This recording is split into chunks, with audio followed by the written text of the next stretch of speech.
He spared one soul, and doomed another. Welcome to Marple Mysteries. I am your host, Harrington. Drop your city below. I read every comment. Wolfe faces the cost of compassion. The trouble walked in wearing fatigue gray and a haircut that a quarter would bounce off, carrying an envelope like it was a live grenade. He was early by 2 minutes, which at our brownstone on West 35th is the equivalent of picking your teeth with one of the orchids. I opened the door because I happened to be passing it, and because Fritz was in the kitchen taming a sauce that wanted to be a soup, and I didn't trust the front bell with that kind of responsibility. "Mr. Goodwin?" the young man said. He had the tidy vowels of a reform school with tuition. "On my better days." "You're expected?" He looked surprised to be expected anyway. "I was told to come at 4 by Miss Cora Vale." He held up the envelope. Fat, cream paper, unsealed. My name was typed on the outside. That, if you know my boss, is already a misdemeanor. "Come in," I said, because New York has laws about sheltering strays and because my curiosity has mastered me like a well-fed cat.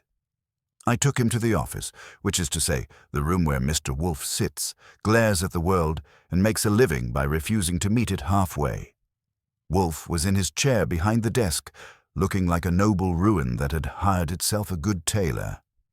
He had just finished his beer and was not due for another for 23 minutes, which is the kind of detail that matters if you live there and want to keep living there. The globe lamp was on, the desk was neat, and the man behind it had his eyes half-lidded in a way that means he is either about to pronounce judgment or about to nap. With Wolfe, those are neighboring counties. I announced the visitor. "From Cora Vale," I added, which made Wolfe's lower lip take on enough weight to register with a seismograph. "Indeed," he said. "Sit, Mr. Jasper Nayland." He sat on the red leather client chair like it might accuse him of something. "I'm, Miss Vale's assistant. Logistics." "Your occupation," Wolfe said, "is irrelevant. Your errand is not." He gestured at the envelope, a small wave of the right hand that somehow implied contempt for stationery, ink, and the species that invented them. Nyland put the envelope on the edge of the desk. "She said I should deliver this to Mr. Goodwin at precisely 4 and say nothing until you ask me to." "You have complied," Wolfe said, "for which civilization is indebted." I took the envelope because my name was on it. Inside was a slip of paper, typed brief. "Archie. Bring the man with the envelope. If he refuses to speak, ask him who has been visiting him on the 3rd Thursday of every month. CV." There was also a Polaroid, yes, the old kind, of a woman at a public bench feeding pigeons. Sunlight made her hair look like a police report for arson. On the back in a looping hand that had paid attention in childhood. Mercy is a debt you pay twice. I handed both to Wolfe. He gave the Polaroid a glance as if it had interrupted him. The note he read twice. He leaned back, made a steeple with his fingers, and fixed Nyland. "Who," Wolfe asked, "has been visiting you on the 3rd Thursday of every month?" Nyland's jaw of stone developed a hinge. He swallowed. He looked at me as if maybe I'd offered to officiate. I shrugged, strictly agnostic. "My parole officer," he said. "Well, she's not mine, not officially. She's a consultant, Miss Vale. She meets me to check in." He colored. "And she pays me for occasional errands." "Parole," Wolfe said, lazy, like a panther who has declared a day of rest. "What for?" "Grand larceny," he said, too fast. I was young. "As I recall," Wolfe murmured, "youth is not listed alongside the theological virtues." He tapped the Polaroid with one finger. "Miss Vale sent you because she feared she would not be admitted, or because she assumed Mr. Goodwin would open what I would not. Either way, she seeks a favor. Archie." "Present," I said. "Call her," Wolfe said. "Tell her she may enter my home only if she intends to leave me better informed than when she arrived." Which is his version of hospitality. I went to my desk and dialed. Cora Vale answered on the second ring. Her voice was not the sweet kind. It was the kind that has paid rent on time for 10 years straight and kept the receipts.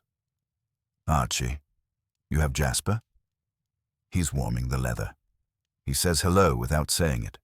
We also have your photograph and your philosophy. Good. I need to come by. Right now. Do I get the rug or the landing strip? The rug, I said. You're on the short list. She was at the door 12 minutes later, which is efficient for anyone and miraculous for Manhattan. She was mid-30s, apricot silk blouse under a camel coat, dark hair pulled into a knot that meant business and could do improv. She didn't carry a handbag. Women who carry problems rarely do. I took her in. She saw Nyland first and unlatched a smile that wasn't for me. Then she moved her eyes to Wolfe and did not remove the smile, which puts her among the few. "Mr. Wolfe," she said, "thank you for seeing me under such poor etiquette." "Etiquette," Wolfe said, "is a device for keeping bothersome people at a manageable distance. You have circumvented it. You must justify yourself." She sat without being asked. Score one against tradition. "A man will come to your door sooner than later," she said. "When he does, please turn him away. Tell him you're unavailable, or that the fee is insulting, or that you won't leave your chair for anything short of a constitutional crisis. I don't care what you say. Just do not take his case." That made even me pause. People come to Wolfe to ask him to take a case, or they come to ask him to take a walk, which is even less likely. Asking him not to take a case is bringing sand to the Sahara and requesting it remain dry. "Who is the man?" Wolfe asked. "Leland Ormsby." Even I knew that one. If you've bought a book or clicked a button in the last decade, his money has grazed you. He was the kind of philanthropic that comes with a logo. He intends to hire you to find something for him, Vale said. "If you do, you'll destroy a person who doesn't deserve it. I'm asking you for the sake of someone who once did you a kindness to refuse." Wolfe's eyebrows performed a civic parade. "Someone who once did me a kindness?" She took a breath and glanced not at Nyland but at the orchids through the doors to the plant rooms. Fritz had been up there this morning. The air still wore the damp. "You keep a great many debts, Mr. Wolfe," she said. "So do I. The man you'd be asked to hunt. If you succeed, he ends up ruined. The person he once saved becomes worthless collateral. I'm preventing that." "Preventing," Wolfe said, "is often indistinguishable from meddling. You know this." "I do," she said, crisp. "But I'd rather be alive as a meddler than dead as a purist." I cleared my throat because somebody had to put a little scaffolding under this tower of euphemism. "Let's get a plank or two in. Miss Vale, what exactly does Mr. Ormsby want found?" "A dossier," she said. "An old one. It contains testimony taken informally, accounts from 4 people, about a 5th. It was collected by a private mutual aid circle years ago when a crime was suspected and never prosecuted. That dossier disappeared. Ormsby wants to resurrect it. He believes it names a person who wronged him. He believes the person sits now in a seat he wants to empty. And you," I said, "believe that dossier, if found, will do more harm than justice." "I know it." Wolfe exhaled, and for a big man with lungs like bellows, that's dialogue. "Why," he asked, "should I honor your preference?" "Because the person the dossier would crush once saved your cook's livelihood." She looked at me, then back to Wolfe. "And because I think you know that already." Wolfe's head angled a degree. "That may sound like nothing. It isn't. Fritz has a past like anyone with a passport and talent. He also has a recipe for trout with sorrel that would forgive nations." "Name," Wolfe said. "Not yet," Vale said. "If I say it now, you look. If you look, you see. And if you see, you will not pretend blindness. You don't pretend things. I respect that, and it terrifies me. Please, just tell Ormsby no." Nyland spoke for the first time in 5 minutes. "She's right," he said low. If that file comes out, somebody gets erased who doesn't deserve it." Wolfe closed his eyes, a hinge shutting on a powerhouse. He stayed like that long enough for me to consider paging the Guinness people. When he opened them, they had the winter light they get when he has already agreed to something he hasn't told us he agreed to. "Miss Vale," he said. "Miss Vale." He rolled the name around as if testing for stones. "You posit a moral transaction and dress it as a favor. Perhaps I have grown susceptible to such tailoring. Very well, I will not accept Mr. Ormsby's employment." "Yet, yet," she echoed. "Yet," he said. "Your impulse and your conclusion may be sound or unsound, your knowledge complete or partial. I will not be conscripted into ignorance. Mr. Goodwin will accompany you to a place of your choosing today, where you will show him the perimeter of this field, if not its roots. He will report. I will decide." She breathed out, which is a thing people often do when Wolfe offers less than they wanted, but more than they expected. "All right," she said. "I'll take him to the place where the dossier vanished, if he's careful." "I'm the very portrait," I said. "Also," Wolfe added, as if asking for extra bread, "you will leave the Polaroid here and explain your inscription."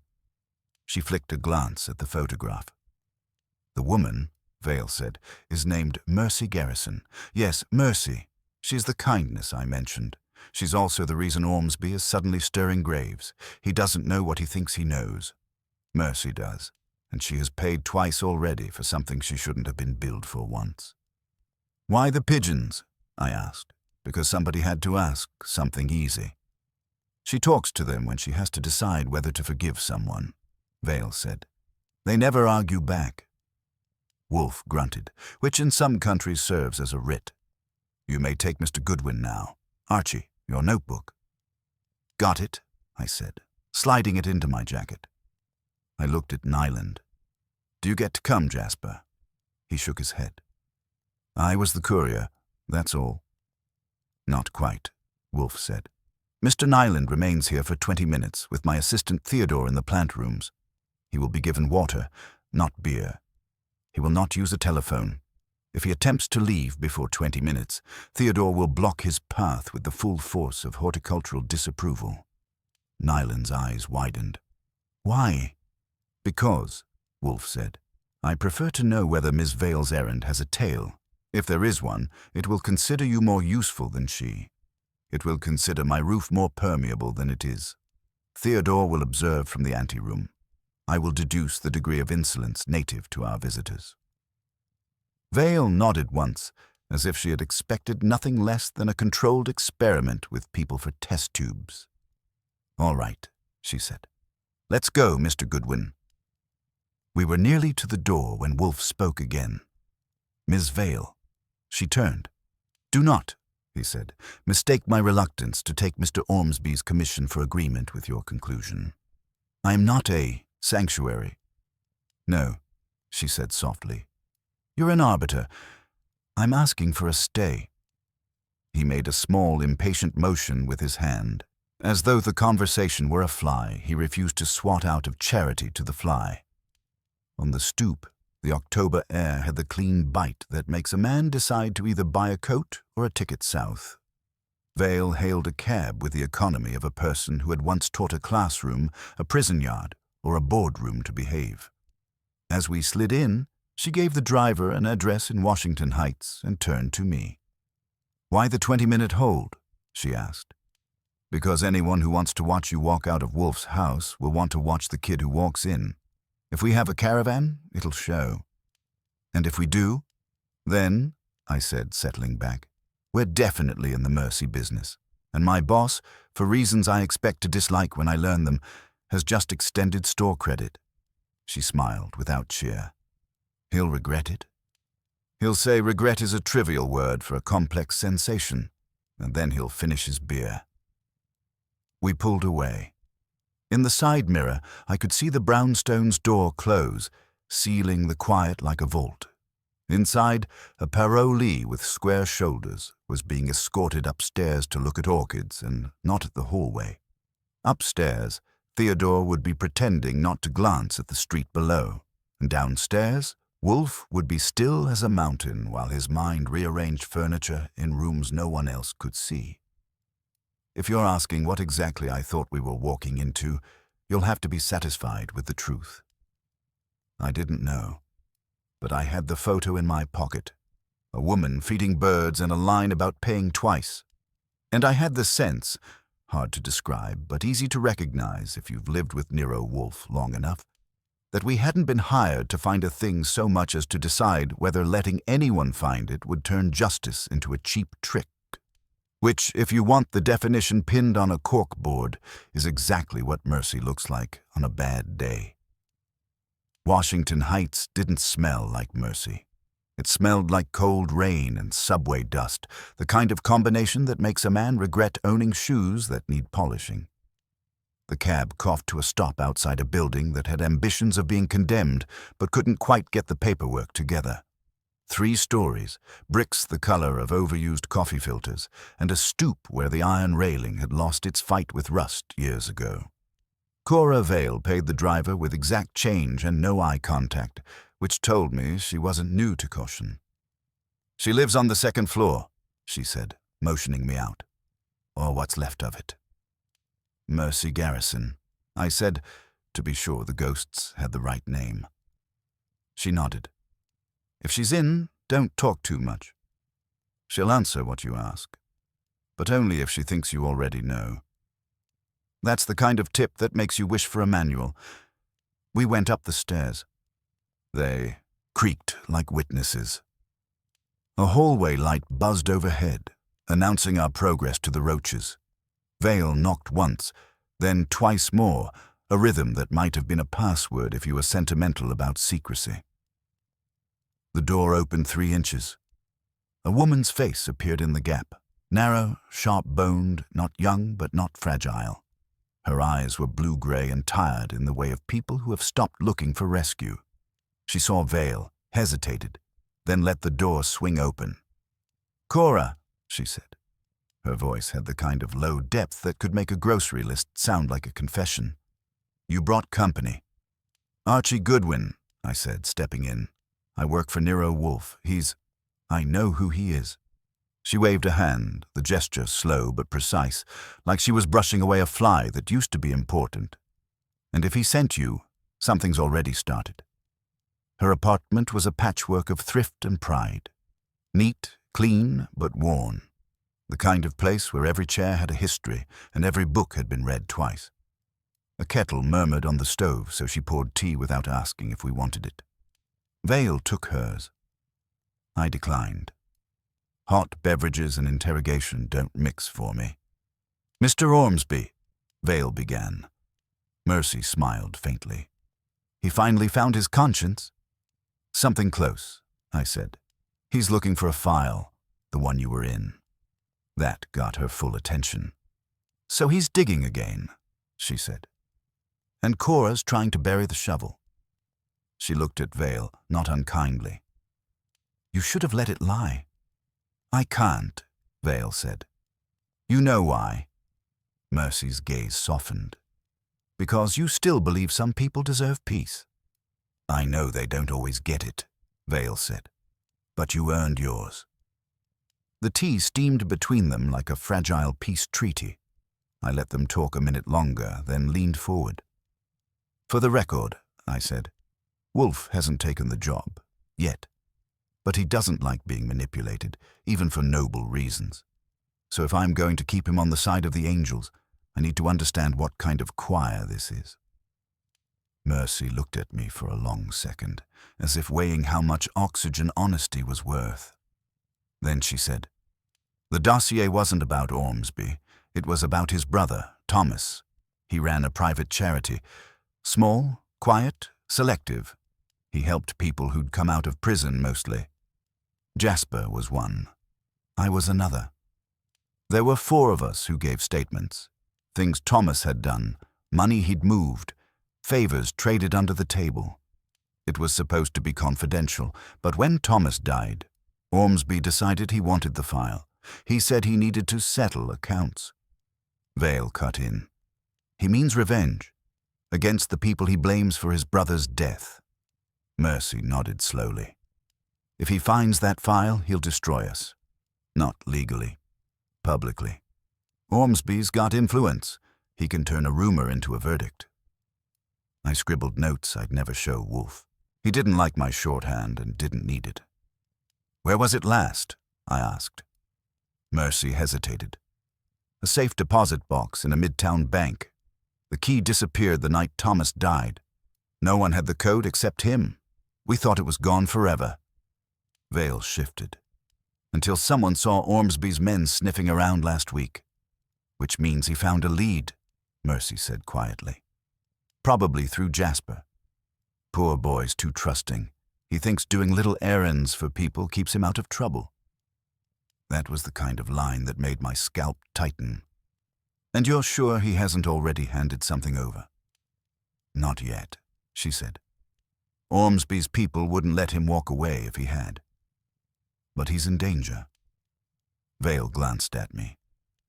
Now you see why I went to Wolfe. I did.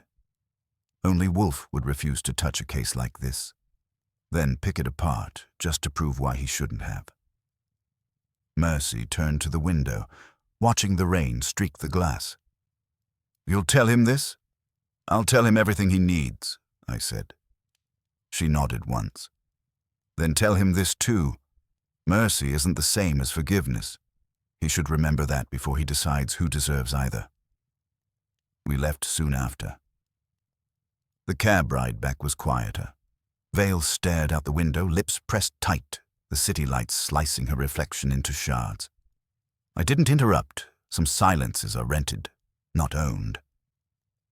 At the brownstone, Wolfe was where we left him, immovable, immaculate, and about as expressive as a stone Buddha. He listened without a word as I laid it all out. The file, the dead brother, the parolees, the threat. When I finished, he sighed once and reached for his beer. Archie, he said finally, observe what happens when sentiment breeds in the garden of reason. It grows into obligation, unpleasant, persistent, and seldom fragrant. That mean you're out? I asked. It means, he said, setting down the glass, I'm considering the pruning shears. The phone rang then. I picked it up. A man's voice, clipped and firm. This is Leland Ormsby. I'd like to see Mr. Wolfe. I believe we have business. I covered the receiver and looked at Wolfe. He didn't move, but one corner of his mouth twitched, the way a chess player might when the opponent's first mistake finally arrived. Tell him, Wolfe said, that I am unavailable for exactly 24 hours. After that, we shall see whether Mercy deserves another payment. I relayed the message and hung up. Wolfe leaned back, eyes half closed again. Archie, he said, make inquiries. Quietly. Find out who last handled Thomas Ormsby's safe deposit records. And keep our Miss Vale out of sight. There are men who resent interference, and others who pay well for it. He closed his eyes. I knew that meant the conversation was over. But not the case. Not by a long shot. Outside, the city hummed like a restless mind. Inside, Nero Wolfe was already building. His next trap, brick by brick, question by question. And I had the feeling that before this was over, Mercy wouldn't be the only thing someone regretted. The next morning began like any other, except for the part where I was waiting for a banker to tell me something useful before my coffee went cold. Wolfe had made it clear, no direct confrontation with Ormsby yet, no unnecessary noise, and absolutely no mention of Cora Vale. That's what he called inquiries. What it meant for me was wearing my best suit, my second-best smile, and pretending to be a man who cared deeply about financial protocols. The Midtown Bank was the kind that smelled like polish and discretion. I gave the receptionist a card with a name Wolfe uses when he wants records and doesn't want questions. Allerton & Co., financial consultancy. It's amazing how people tell you more when they think you're from a firm that might audit them someday. 10 minutes later, I was facing a man in a vest who looked as if he'd been born to balance ledgers and never forgiven the world for decimals. His nameplate said Keller. He adjusted his glasses and smiled the way an insurance clause does before it denies a claim. "How may we assist you, Mr. Goodwin?" I gave him the story Wolfe had supplied, a private inquiry into estate records for a late client, Thomas Ormsby. The name hit him like a mild electric shock. Visible, but he tried to hide it. "I'm afraid," he said carefully, "that information regarding safe deposit holdings is confidential." "Of course," I said smoothly, "and so is my client's inheritance. But since we're conducting due diligence, any confirmation of activity, even indirect, would be appreciated. We're not looking for contents, only patterns." He hesitated, then checked something on his monitor. "Mr. Ormsby's box has been inactive for years. However," he stopped himself, eyes flicking up. "However," he pursed his lips. "There was a request for access filed 2 weeks ago. It was denied, as the box was listed under the deceased's private code and no authorization was on file." "Denied to whom?" I asked. He shook his head. "That's confidential." "Let's call it hypothetical," I said. "Suppose that person had Ormsby for a last name." He looked as if he'd bitten a lemon, but the silence was an answer. I thanked him, left my card, and promised to be back with appropriate legal paperwork. Outside, the air felt sharper. Leland Ormsby had tried to get the box opened. The question was whether he'd found another way. Back at the brownstone, Wolfe was in conference with a plate of shad roe and a book on horticultural exports from Java. He didn't look up when I came in. "Well," he said, "Ormsby's been trying to open his brother's box. Got turned away, but I don't think he gave up." Wolfe nodded once. "Precisely. Predictable. He will now resort to persuasion rather than procedure. And persuasion, in his strata, means money or menace." "I'll take the second," I said. "More personal touch." "Undoubtedly. Did you learn the custodian's name?" "Keller. He's cautious but not immune to curiosity." Wolfe closed his book with a faint thump. "He'll be approached again soon. Mr. Panzer should observe the bank discreetly. He may recognize the man who tempts Keller into indiscretion." I dialed Saul Panzer and relayed the assignment. When Saul said, "Understood," it was like hearing an oath signed in ink you couldn't wash off. By the time I hung up, Fritz had brought in Wolfe's second bear. That's when the doorbell rang. I went, expecting a messenger or a complaint from the butcher about late payments. Instead, I found Jasper Nyland, the parolee courier, looking like he'd just wrestled a hurricane and lost. He stepped inside without asking. "Is she here?" he demanded. "If you mean Ms. Vale, no. You're early for visiting hours." His eyes darted toward the office. "Then I need to talk to him." I took his arm, firm but friendly. "Not until you tell me why. Last time you were here, Wolfe had Theodore babysit you in the orchid rooms. I don't think you're cleared for repeat performances." He swallowed hard. "They came after me last night. 2 men. Said Mr. Ormsby wanted what I'd been carrying. I told them I didn't have it, but they didn't believe me." "Did they say what it was?" "The key," he said, voice cracking. "They think I still have it." That did it. I marched him into the office. Wolfe looked up, eyebrows raised, as if annoyed that drama had entered his home uninvited. "Confess," he said mildly, "to the particular calamity that propels you here." Nyland told the story. 2 men, a warning, a near miss in some alley near 163rd Street. One of them had shown him a photo of the old bank box key. They'd called it the lock on the truth. Wolfe listened without a sound, his fingers steepled, eyes closed. When Nyland finished, Wolfe exhaled softly. "You're lying," Wolfe said. "Not in substance, but in omission. You have the key." Nyland's face went white. "No, I swear Archie," Wolfe said. I took a step closer, hands loose at my sides. Jasper, I'm not the patient type, and my boss doesn't bluff. He looked from me to Wolfe and back again. Then, with a defeated sigh, he pulled a chain from under his shirt. A small brass key dangled from it, worn smooth. She told me to keep it safe, he said miserably. Said no one could know. Miss Vale, Wolfe said. Of course. I took the key, turning it under the light. Looks real enough. So Ormsby's thugs were right on the scent. Wolfe nodded. They will continue their pursuit until they either recover the key or learn its uselessness. Meanwhile, Mr. Nyland, you will remain here. Fritz will feed you. Theodore will not. Converse. Archie, telephone Miss Vale. Instruct her to come at once. I went to the hall and dialed. No answer. I tried again. Nothing. When I returned, Wolfe's gaze had darkened slightly, an eclipse in progress. She does not answer, he said, and it wasn't a question. Not a peep. He tapped one thick finger against the arm of his chair. Then Archie. The inevitable follows. Miss Vale has been located by Mr. Ormsby's agents. Whether she remains at liberty or alive is another matter. That froze the air between us. For a moment, even Fritz's footsteps paused in the hall. Wolfe reached for his beer, sipped, and set it down. Mr. Panzer will find her. You will assist him if necessary. And Mr. Nyland.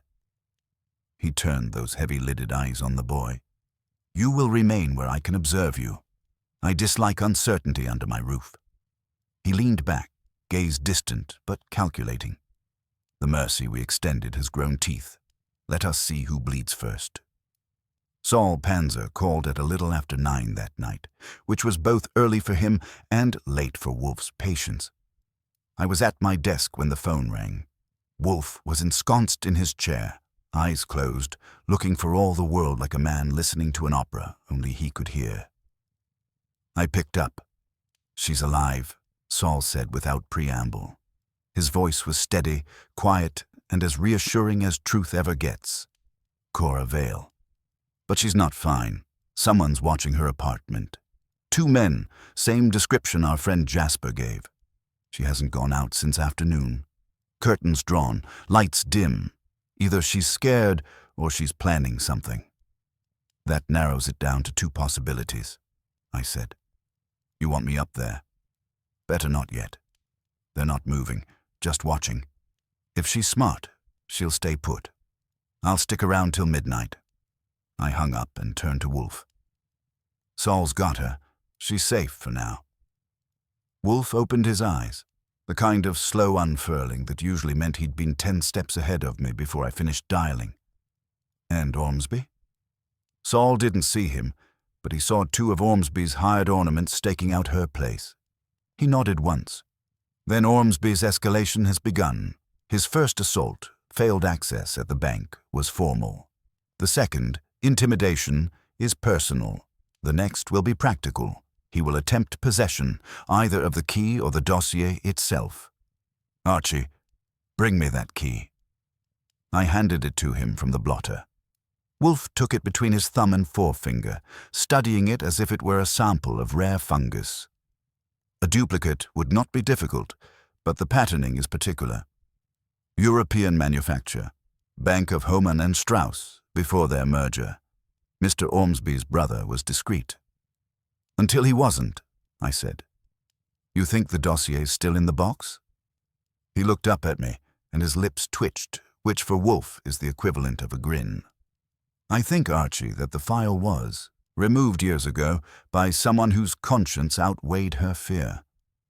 The key has been a decoy ever since. Miss Vale may know where the original lies, but she has used this as insurance. Which makes Jasper's neck worth 2 broken windows and a hospital bill, I said.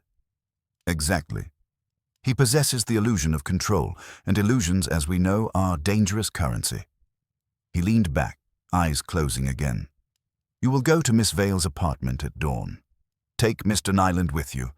His presence will serve as a deterrent and a test. If she trusts him enough to confide, we learn more. If she recoils, we learn differently. And Archie, be courteous, but not indulgent. Her fear may tempt her to prevaricate. I nodded. And if Ormsby's men show up before I get there? Then, he said calmly, you will make yourself visible. There are few situations in which your presence does not constitute disruption. I could have argued, but he wasn't wrong. At dawn, New York was still grey and sullen. Jasper and I took a cab north. He looked worse than the night before. Sleepless, anxious, and carrying guilt like a duffel bag. I kept conversation to a minimum. He didn't have the vocabulary for comfort, and I wasn't fluent in reassurance. When we reached Cora's building, the curb was clear. Saul's report had been accurate. No watchers. I sent Jasper up ahead of me, partly to give him a sense of purpose, partly to see if she'd bolt at the sight of him. She didn't. The door opened before he knocked twice. She looked pale but steady, her eyes quick and alert. You brought him, she said to me. Good. Then to Jasper, you shouldn't have gone there last night. He looked ashamed. They found me anyway. She frowned, then motioned us in. The apartment was darker than before, shades drawn tight. On the table sat a neat stack of papers, a burner phone, and a manila envelope. She noticed my glance. I was going to leave, she said. Wolfe told me not to, but I thought I could end it. Give Ormsby what he wants. Which is? I asked. The truth, she said softly. Only he doesn't know what it is. I crossed to the table. That envelope looks heavy with meaning. Care to translate? She hesitated, then opened it and pulled out several pages of typed notes, yellowed at the edges. Copies, she said, of the original statements from Thomas Ormsby's circle, but not the ones he's looking for. These were rewritten. Redacted. What's missing are the signatures. Meaning you have them. She didn't answer. Jasper shifted uncomfortably. Miss Vale, I said, you've been doing this long enough to know you can't dance around Wolfe. If you have the originals, he'll find out. If you don't, someone else will. Her voice dropped. I hid them years ago. Mercy told me where to keep them safe, but if Ormsby gets close, if he learns she still knows, he'll destroy her. That's what I'm trying to prevent. And the key. Her eyes flicked to Jasper, then to me. That was to buy time. Thomas gave it to Mercy before he died, told her if anything happened to trust me. When Ormsby started sniffing around, I passed it to Jasper. I thought no one would look at a parolee twice. Shows how well you know the modern philanthropist, I said dryly. He probably has a whole department for background checks. She ignored that. I need Wolfe's help to move the originals. Somewhere they can't be used. Or to use them first, I said. Her jaw tightened. He'll know what to do. Before I could answer, the sound of footsteps came from the hall. 2 sets, heavy, deliberate. Jasper froze. I moved to the door just as a knock landed. Firm, official. I motioned for silence and peered through the peephole. 2 men in suits. Clean, square, forgettable. The kind you'd hire if you wanted trouble to look polite. One of them held a folded paper in his hand. The other's jacket bulged in a way that suggested a less bureaucratic credential. I turned to Cora. Expecting company? She shook her head. The knock came again, louder. Miss Vale, a voice said, too smooth to be NYPD. Mr. Ormsby would like a word. He prefers not to make a scene. I looked back at her. Guess he's grown impatient with subtlety. She went pale, whispering. He found me. I straightened, cracked my knuckles, and smiled without humor. Then it's a good thing Wolfe likes to be right. He said this would happen before breakfast. Jasper's hand twitched toward the key around his neck, reflexive. I stopped him with a look. Not a word, I said. Then I raised my voice toward the door. Sorry, gentlemen, I called. Miss Vale's busy feeding the pigeons. There was silence, then the unmistakable metallic sound of a lockpick. Jasper gasped. Cora's fingers dug into the table. I moved to the side of the doorway, muscles tensing, and whispered to her, "Get your phone. Call Wolfe. Tell him they're here." She nodded shakily and reached for the burner. Outside, the first click of the lock snapped into place. If Nero Wolfe had been there, he'd have said something profound about strategy and restraint. But since he wasn't, I decided to settle for something simpler, making sure no one got hurt before he had the pleasure of taking these men apart, with words instead of fists. The lock gave a second click, sharp and final, and I felt the tumblers slide into surrender. I counted to 3 under my breath because patience is cheaper than bandages, then yanked the door open before they could finish the job. The 2 men jerked back, eyes wide, hands halfway to where their coats got interesting. I smiled the kind of smile that makes polite people reconsider conversation. "Morning," I said. "You're early for a sales call. We usually take appointments." The taller one recovered first, smoothing his jacket as though the interruption had been a scheduling error. "Mr. Ormsby would like a word with Ms. Vale," he said evenly. "He's waiting in the car." "Tell him to keep it running," I said. "She's not taking visitors." The second man's hand drifted to his side, just enough to show a holster. Not a threat, exactly. More of a reminder. "You should reconsider," he said. "This is private business." "Then it's in the wrong building," I told him and shut the door. They didn't knock again. Their footsteps retreated down the hall, slow and measured. I waited until the echo died before turning back to Cora. She was pale, gripping the burner phone with both hands like it was a life vest. Jasper hadn't moved from the table. He looked sick. "They'll come back," she said. "Probably," I said. "But next time, Wolfe will be ready for them."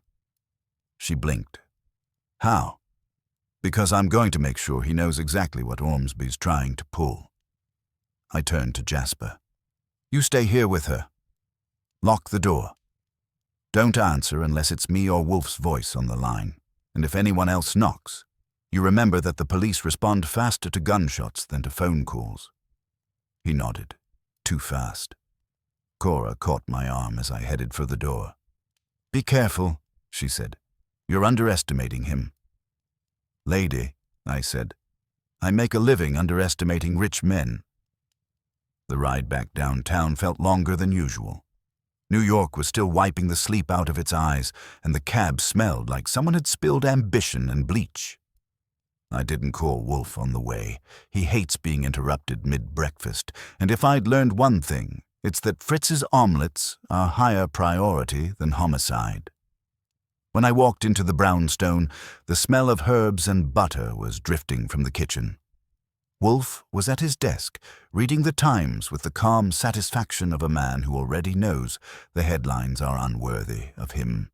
He looked up when I entered. "I take it," he said, "that Miss Vale's morning has been eventful." "That depends on your definition of eventful. 2 of Ormsby's employees tried to break in. I discouraged them." "Verbally?" he asked. "Mostly." He nodded once, apparently satisfied that I hadn't damaged the furniture. "And the documents?" "She has copies, partial ones. Claims the originals are hidden where only she and Mercy know. If Ormsby finds out where, he'll make sure that's 1 person less than 2. Wolfe frowned, the deep, meditative kind. "Then we must anticipate his next maneuver. He has failed to retrieve the key, failed to intimidate the custodian, and failed to procure Miss Vale's cooperation. Therefore, he will attempt leverage, by force or deceit. Archie, summon Mr. Panzer. I want eyes on Ormsby himself." I called Saul and gave him the short version. He said only, "I'm on it," and hung up. Returned to Wolfe, who was now tapping a finger against the edge of his desk. That was never a musical habit. It meant his thoughts were marching somewhere unpleasant. "Ormsby," he said finally, "is a man accustomed to power without friction. Opposition will provoke him into haste. That may be our ally." I leaned against the doorframe. You planning to let him trip over his own ego?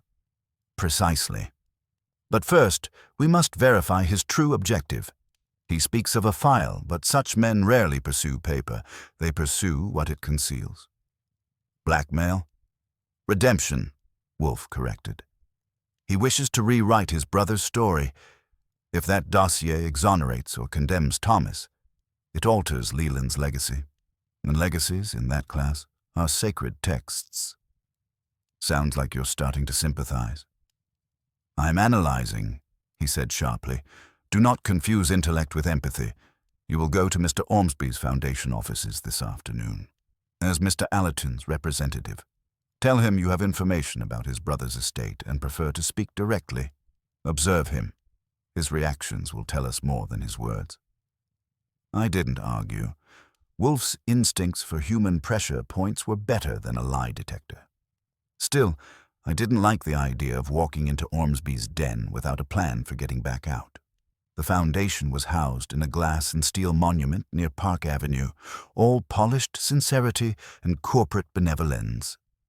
The receptionist smiled like an expensive lock, but I dropped Wolfe's alias and got escorted upstairs fast enough to make me suspicious. Leland Ormsby was standing by a panoramic window when I was shown in. Mid-40s, tall, lean, the kind of posture that came from money and confidence. He turned and gave me the kind of smile that made you think he'd shake your hand and buy your soul on installment. "Mr. Allerton," he said, "I've been expecting you."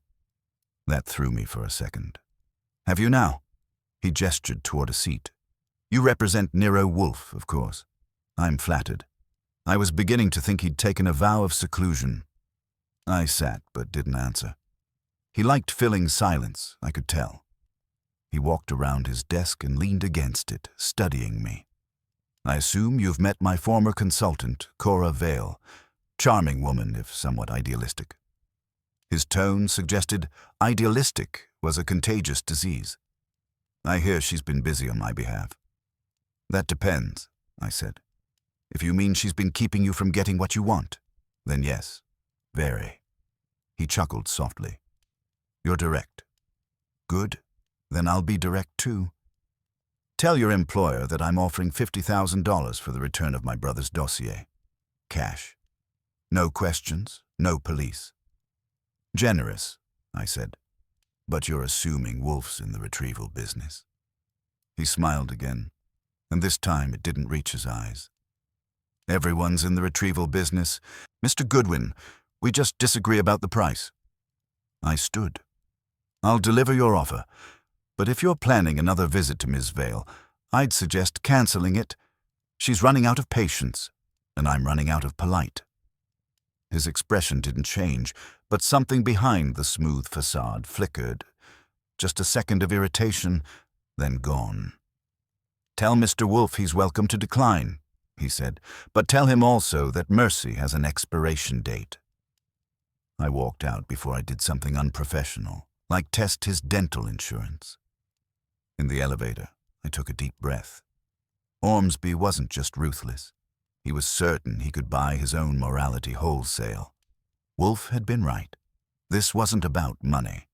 It was about control, and he'd rather burn down reputations than lose his grip on a dead man's shadow. Back at the brownstone, I found Wolfe waiting, the phone already in his hand. Saul had called 10 minutes earlier. His message was short. "Ormsby met with a man from the bank an hour before you arrived. Keller. They left together." Keller looked scared. Wolfe set the receiver down and said, "The circle tightens. Ormsby has learned the cost of patience. He will act tonight. Archie, inform Miss Vale, and for heaven's sake, tell her to keep the door locked this time." I called Cora the moment Wolfe said to, but the line was dead. Not busy, not no answer. Dead. Like someone had torn the cord out of the wall. I hung up slowly, the click sounding louder than it should have in Wolfe's office. He watched me, unblinking. "She's gone," I said. "I presumed as much," Wolfe replied, calm as ever. Ormsby moves with money's efficiency, swift, silent and certain. Mr. Panzer will confirm it soon enough. In the meantime, we must act as though he has already succeeded. Meaning what? Meaning, he said, that he now believes he holds all the pieces. Therefore, he will attempt his victory tonight. We must make it incomplete. He leaned back, eyes closed, fingers steepled. I knew that pose. It meant he was designing something intricate enough to make a spider jealous. Archie, he said finally, retrieve Mr. Nyland. Bring him here, and bring the key. When I reached the front hall, Jasper was already pacing like a man with too many ghosts for company. He jumped when I called his name, then followed me down the corridor. He had the key wrapped in a handkerchief, clutched tight enough to leave an imprint. In the office, Wolfe motioned him to sit. You understand, he began, that your safety, and perhaps that of Miss Vale, depends on your candor. I will ask once. Did you ever see the contents of the dossier? Jasper shook his head, quick and frightened. Never. I didn't even know what it was until she told me. Then you are, for the moment, useful. Wolfe's tone made useful sound like a temporary reprieve. Mr. Ormsby's intention is to collect what he imagines will vindicate his brother. He will soon discover that Miss Vale cannot provide it. When he does, he will turn to you, since you were her courier. That may occur tonight. If so, you will oblige him. Jasper blinked. Oblige him? You mean... Precisely. You will hand him something. A key. But this one? Wolfe's lips curved faintly. An imitation. Fritz will prepare the clay. Theodore will press the mold. Mr. Goodwin will have it finished by 7. Ormsby will believe he has won, and when he attempts to open the box, he will discover the limits of presumption. I didn't ask how Wolfe planned to get him to the bank. I already knew he didn't mean to. Ormsby would send someone for the key. Wolfe was counting on it. By the time Saul called back, the copy key was cooling on Wolfe's blotter. Saul's voice was taut. You were right. Vale's apartment's empty. No sign of struggle, but her clothes are gone. Her burner phone's smashed. Any tales? I asked. 2. Both amateur. I lost them near 145th. I relayed that to Wolfe. He nodded, unsurprised. She fled before Ormsby arrived. Good. Her instincts persist. She may yet prove valuable. He glanced at the clock. Archie, dinner will be delayed. I have no appetite for sustenance when men behave like fools. Fritz, used to such declarations, said nothing and vanished. At 7 sharp, the doorbell rang. Theodore answered and came back pale. There's a man, he said, who insists Mr. Nyland is expecting him. Show him in, Wolfe said. The visitor was one of the pair who had knocked on Cora's door that morning. The shorter one, square-faced and smug, carrying an envelope under his arm. He froze when he saw Wolfe, who didn't bother to rise. Mr. Nyland, the man said, recovering fast. Mr. Ormsby requests what's his. No tricks, no delays. Wolfe gestured lazily toward Jasper. Your employer's sense of ownership is premature, but I indulge folly only once. Mr. Nyland, comply. Jasper stood, trembling. He handed the duplicate key to the man, who took it, slipped it into his coat, and turned to go. One moment, Wolfe said. The man stopped, instinctively obeying a tone older than authority. Tell Mr. Ormsby this. The truth he seeks will not fit the lock he's chosen. It never does. The man frowned, muttered something that didn't reach polite standards, and left. I shut the door behind him, half expecting Wolfe to exhale fireworks. Instead, he poured himself beer. Archie, he said, fetch Saul. Have him stationed near Homan and Strauss's vaults before dawn. Mr. Ormsby will attempt entry the moment the bank opens. When he fails, he will reveal whom he intends to blame. That was the signal for me to move. I called Saul, explained the setup, and arranged a watch. By the time I returned, Wolfe was dictating a note to Inspector Kramer. He will not understand it, he said, but later he will thank me. Midnight came with silence thick enough to slice. Wolfe dozed briefly. I stayed up with the phone beside me. It rang at 5:42. Saul again. He's here, he said. Ormsby and the banker. Keller. They used a private entrance. Ormsby's got the key. Give it 10 minutes. I waited. Wolfe sat, listening. Then Saul's voice again. He tried it. Wouldn't turn. He's furious, accusing Keller of switching locks. Keller's shaking. They're leaving now, arguing. Follow, Wolfe said quietly. But keep out of sight. We will require their next stop. The line went dead. Wolfe's eyes glinted in the half-light. It begins, he murmured. An hour later, Saul called once more. They're headed to the riverfront, warehouse district. Keller's begging. Ormsby's driving like a lunatic. Looks like he's planning to retrieve something or someone. Wolfe's brows rose. Someone, he repeated. Archie, bring the car. That was enough to make me blink. Wolfe leaving the house voluntarily was rarer than a vegetarian lion. You're serious? He looked at me with faint disgust. Do I appear frivolous? The endgame requires a witness whose credibility exceeds yours. I will not risk that privilege by absence. 5 minutes later, we were on the road. Wolfe wedged into the back seat like a king, displeased with his carriage. The city was just waking, streets slick with mist. We reached the docks as the first light bled over the East River. Saul's sedan was parked a block off, engine idling. He waved us down and pointed. Down the pier, 2 figures stood in front of a warehouse door. Keller, white-faced, and Ormsby, holding a revolver with the certainty of a man who'd never fired one. Between them on the ground was a woman, Cora Vale. Her hands were bound, but her eyes met mine across the distance, fierce and awake. Wolfe sighed, deep and quiet. Predictable, he said, and profoundly foolish. Then he leaned forward, his voice steady as the sunrise. Archie, go and inform Mr. Ormsby that Nero Wolfe requests his attention. If he declines, tell him the police are already on their way, which, thanks to Kramer, they are. He sat back. This, he added almost gently, is where mercy finally pays its due. Now, generate the final section of the story, ensuring a satisfying resolution. Maintain the logical progression of clues and character arcs, delivering the final reveal smoothly while keeping the ending impactful and true to the detective style.